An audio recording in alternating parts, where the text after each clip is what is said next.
Today we're going to learn how to solve logarithmic equations. There are two methods we will learn today. The first method is using the log loop. Here's example 1.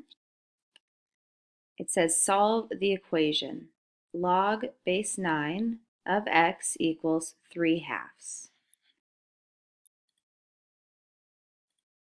So to solve this equation, we will rewrite using the log loop. So start at the base of 9, loop around to the 3/2 power equals x. So we rewrite that here, 9 to the 3/2 power equals x. So this is a logarithmic equation, and we're looking for this value here, the argument of the logarithm. So to solve for x, we can rewrite this rational exponent as the square root of 9 to the 3rd power. The square root of 9 we know is 3. 3 cubed is 27. So the answer to this log equation is 27.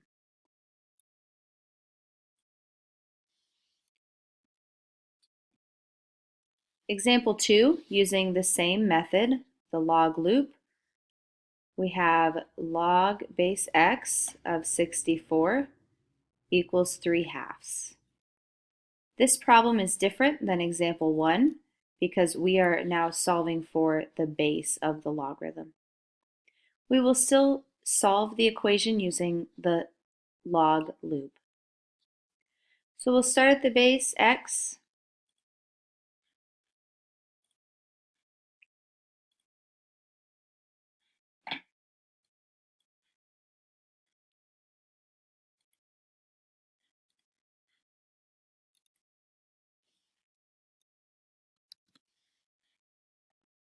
Start at the base x, loop around to 3/2 power equals 64. So this is what we have now. Next, to solve this equation, to solve for x, we want to do the inverse operation of raising something to the 3/2 power. So we will raise both sides of the equation to the 2/3 power, the reciprocal of 3/2. On the left, we have x to the 3/2 to the 2/3 power. When we raise a power to a power, we multiply. 3/2 times 2/3 is 6/6, or 1. So we have x.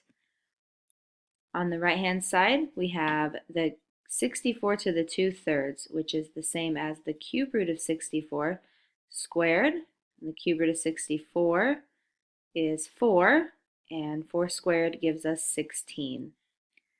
So the answer to our equation is x equals 16.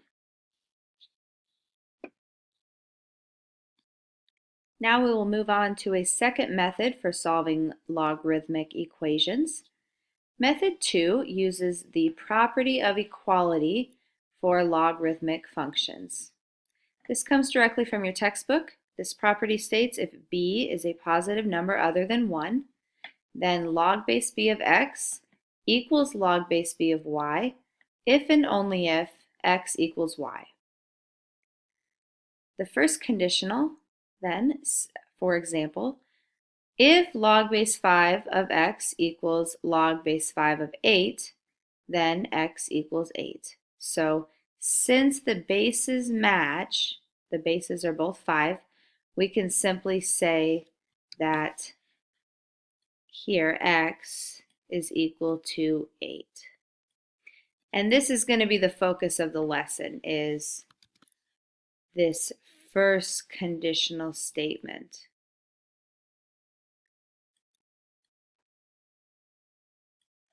Now, because this is a biconditional with the wording if and only if, it is also true that if x equals 8, then log base 5 of x equals log base 5 of 8.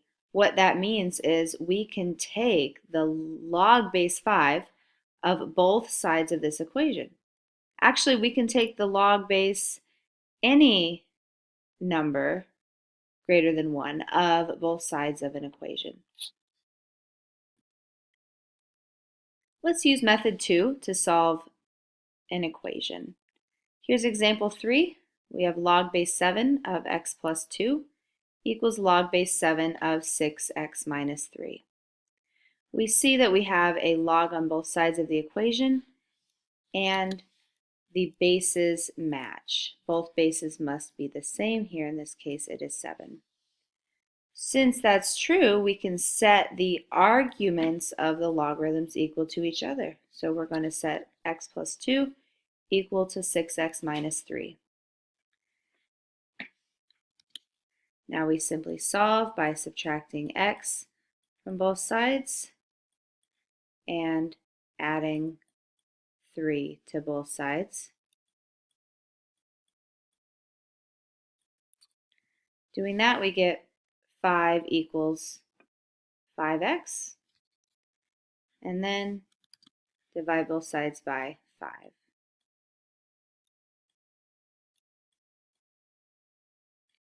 And we get x equals 1.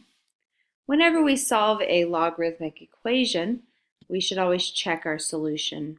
So here we will plug x equals 1 in to both sides of the original equation. So we'll put a 1 here.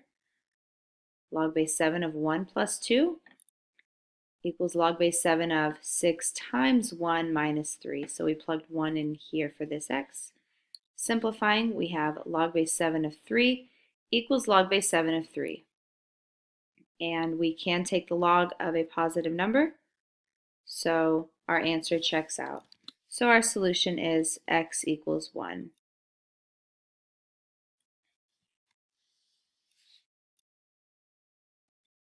Let's try one more example. Example 4, solve the equation log base 3 of x squared minus 15 equals log base 3 of 2x. So again, notice that we have the same base on both sides of the equation of a 3. So we can set the arguments of the logarithms equal to each other. To solve this equation, we can say x squared minus 15 equals 2x. This is a quadratic equation, so we will set everything equal to 0 by subtracting 2x from both sides. Next, we can factor the quadratic into x minus 5 times x plus 3 equals 0. Use the zero product property, x minus 5 equals 0, or x plus 3 equals 0. So we have x equals 5 or x equals negative 3. Now, we must check those solutions back in the original equation. We will do this on the next slide. Here was our original problem, and here are the solutions we will be checking. First, let's start with x equals 5. Plug 5 in for x on both sides of the equation. We have log base 3 of 5 squared minus 15 equals log base 3 of 2 times 5. Simplifying, we have log base 3 of 10 equals log base 3 of 10. And we have an argument here that is positive, so x equals 5 is definitely a solution. Let's now test x equals negative 3. Plug in negative 3, we have log base 3 of negative 3 squared minus 15 equals log base 3 of 2 times negative 3. Simplifying, it seems that this would work out. We have log base 3 of negative 6 equals log base 3 of negative 6. However, we must consider the domain of the log function. In order to do that, let's go back to Desmos and look at the graph of the log function.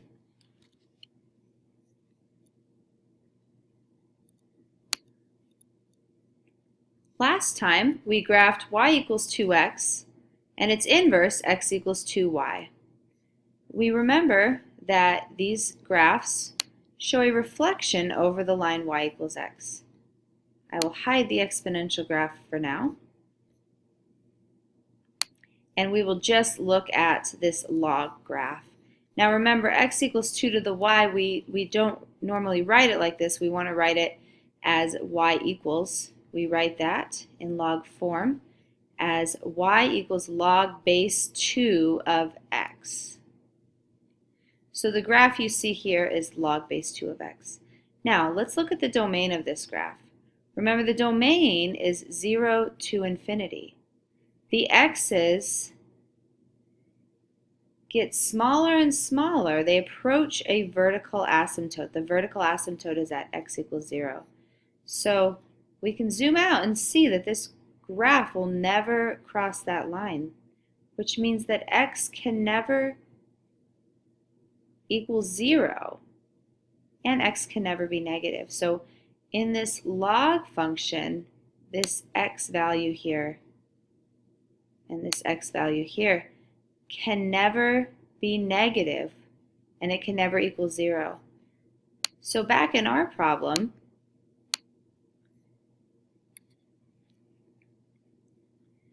this -6 here, we cannot evaluate. Log base 3 of -6 is undefined, which means that -3 is not a solution. So the only solution to this equation is x equals 5.